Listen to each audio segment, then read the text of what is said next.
안녕하세요. 논문 컨설팅 회사 지식팬입니다. 논문 쓰시느라 고생이 많으시죠? 예, 정말 그 느낌 저희 잘 압니다. 혹시 오늘 또 논문 쓰시는 분들한테 작게나마 도움드리기 위해서 저희 지식팬이 강조하는 학술적 글쓰기 5대 원칙에 대해서 오늘은 첫 번째 간명한 글쓰기 원칙에 대해서 좀 간단하게 설명드리려고 합니다. 간명하다는 표현은 간결하고 명료하다는 표현을 의미합니다. 우선 단어 수준에서는 간명하기 위해서는 정확한 용어를 쓰시는 것을 추천을 드립니다. 그래서 학계에서 가장 잘 쓰이는, 가장 인정받을 만한 이런 단어들을 선택하시는 것이 매우 중요하고요. 예를 들면 지하철역, 그러면 지하철역으로 써야 되는데 지하철역, 어느 때는 지하철 정거장, 아니면 지하철 승강장, 아니면 이런 식의 표현들을 섞어서 써버리면 독자들이 혼란을 줄 수 있습니다. 그래서 단어 수준에서는 정확한 용어를 쓰시는 것이 중요하고요. 그 다음에 단어와 단어가 모여서 한 문장이 됩니다. 한 문장의 길이는 저희는 15단어 이내로 구성되도록 적극적으로 추천합니다. 문장이 길어지면 독자들도 이 연구자가 무엇을 하려고 하는지 핵심을 놓치기 쉽습니다. 그리고 본인 자신도 내가 이 문장에서 표현하려고 하는 것들을 2가지, 3가지를 섞어서 쓰게 되면 무엇이 가장 중요한 핵심 메시지인지, 나머지가 무엇이 부차적인 것인지를 스스로도 혼란스럽게 됩니다. 따라서 한 문장의 길이는 15단어를 추천을 합니다.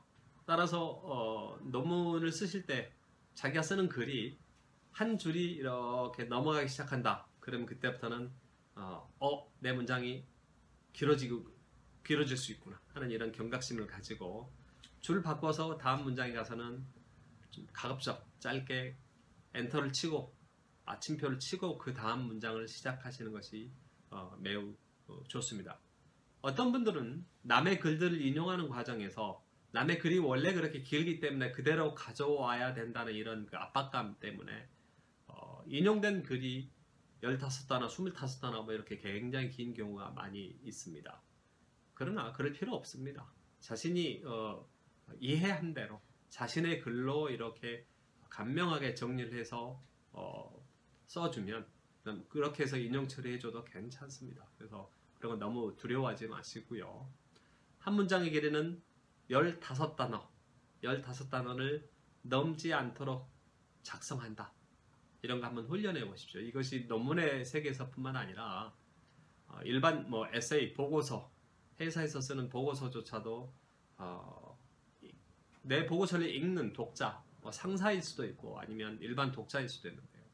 이런 분들한테 명확하게 글 쓴 사람의 의미가 전달될 가능성이 많이 높습니다. 그래서 한 문장의 길이는 15단어를 넘지 않는다, 이런 원칙을 논문 쓰는 전 과정을 꼭 잊지 말고 집행해 주시기를 부탁드리겠습니다.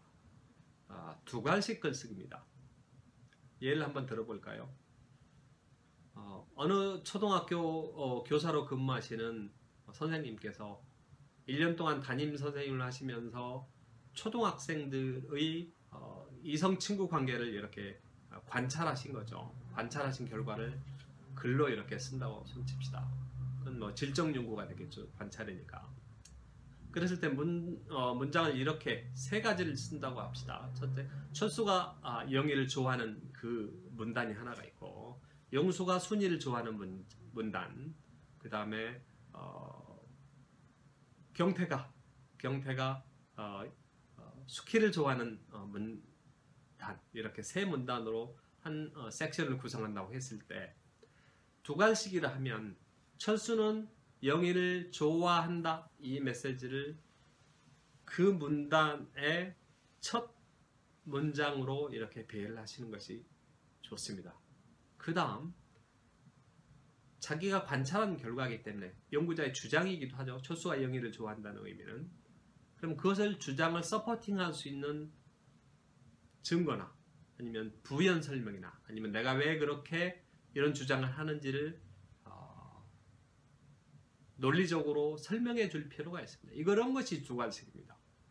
그래서 이 글에서는 철수가 영희를 좋아한다. 그 증거로 철수가 영희 생일 때 가장 큰 선물을 선물하는 걸 봤다. 그리고 몇 월 며칠 날 영희가 학교에 아파서 결석을 하자 철수는 조퇴를 하고 병문안을 간 것을 나중에 알게 되었다. 그 다음에 철수가 또 소풍 가는 날 영희의 도시락 가방까지 미리 준비해 가지고 와서 영희랑 같이 점심 먹는 것을 보았다. 어때요? 연구자께서 철수가 영희를 좋아한다는 얘기를 첫 문단의 첫 문장으로 배열한 다음에 그 다음엔 부연 설명을 한 거 아니겠습니까? 똑같습니다. 그 다음에 영수가 순이를 좋아한다 이런 얘기조차도 브라브라 그 다음에 어떤 사건이 있었는지 이런 것들을 부연해서 설명해 주면 독자들이 매우 쉽게 그 문단을 전체를 읽지 않더라도 각 문단의 첫 문장만 읽어도 연구자가 주장하려고 하는 것이 무엇인지를 쉽고 빠르게 이해할 수 있도록 돕는 것입니다. 바로 이 두 번째가 두괄식 구조를 굉장히 많이 강조를 드리고요. 이게 이제 영어권에서 사실은 나오는 겁니다. 우리 한국어권에서는 어쩐 일인지 한국말은 다 들어보지 않으면 끝까지 다 들어보지 않으면 잘 이해할 수 없다 이런 식의 농담을 많이들 하는 거죠. 그러나 논문의 세계에서는 자기 주장, 연구자의 핵심 주장을 바로 첫 머리에 문단의 첫 머리에 배열하고 그 다음에 부연 설명하거나 다른 학자들이 주장했던 것을 인용 처리해서 자기의 주장을 서포팅을 하게 하는 이런 구조로 이어가는 것이 매우 중요합니다. 근거 제시가 없는 그런 표현들이 많습니다. 그것을 문제 삼는 것이 저희 학술적 글쓰기 지도 원칙입니다. 예컨대 자기 주장만 있고 조금 아까 같은 얘기했지만 그렇게 주장하는 근거가 없으면 매우 위험합니다.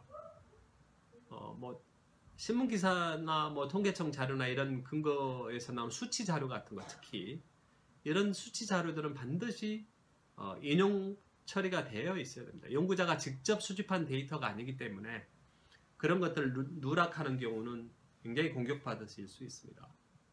그리고 상식적으로 생각해도 논쟁이 되지 않은 이런 주장들은 뭐 괜찮습니다. 그러나 논쟁이 될 만한 주장인데도 불구하고 마치 자기의 주장인 양 이렇게 강하게 내세우면서 그런 주장을 했던 보통 다른 학자의 글을 가져오거나 뭐 이렇게 해서 가져오는 건데 인용 처리를 안 하기 때문에 사람들로부터 뭐냐 근거 제시 없다, 뭐 근거 없는 글 쓴다 이런 비판을 많이 받는 거죠. 그렇기 때문에 근거를 정확하게 제시하려고 하는 이런 그 노력을 계속 좀 해주셔야 됩니다.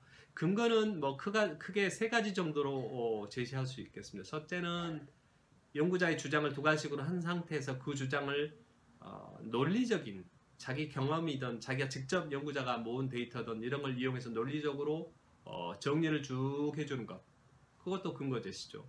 두 번째는 뭐 다른 학자의 주장, 다른 학자가 그렇게 말을 했다, 이 학자가 그런 주장을 했는데 나도 여기에 동의한다 하면서 그 학자를 글을 가급적 페이지 표시까지 정확히 해서 거기다가 넣어주면, 그 문장에다 넣어주면, 사이트 인용 처리를 해주면 이제 근거로서 이제 공격을 덜 받겠죠. 그 다음에 2차 데이터를 써서 이렇게 제시하는 경우도 있습니다. 2차 데이터들 뭐 IMF나 월드뱅크나 아니면 뭐 다른 기타 등등의 기관에서 발표하는 데이터들 많이 있지 않습니까? 그런 데이터를 이용해서 거기서 이렇게 이런 주장이 가능하다 이런 식의 그 근거 제시를 정확하게 해주는 것이 매우 중요합니다.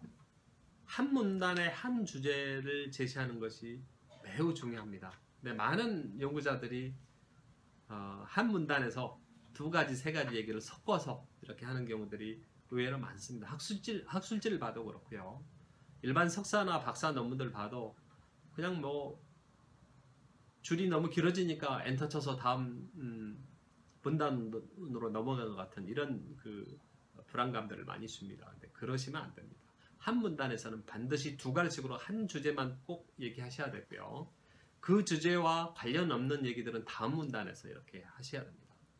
그럼 한 문단에서 두세 가지 얘기를 해가지고 섞어 놔버리면 도대체 연구자가 주장하려는 것이 무엇인지를 독자들이 헷갈리기 때문에 좋은 글이라고 얘기할 수 없습니다. 그래서 그런 것들은 상당히 많이 훈련과 지적과 우리 논문 지도 박사님들로부터 피드백 받아가면서 이제 수정하는 발전하는 이런 훈련 과정이 꼭 필요하긴 한데요. 그건 굉장히 많은 학자들이 놓치고 있는 부분입니다. 그래서 다시 한번 강조를 드리고요.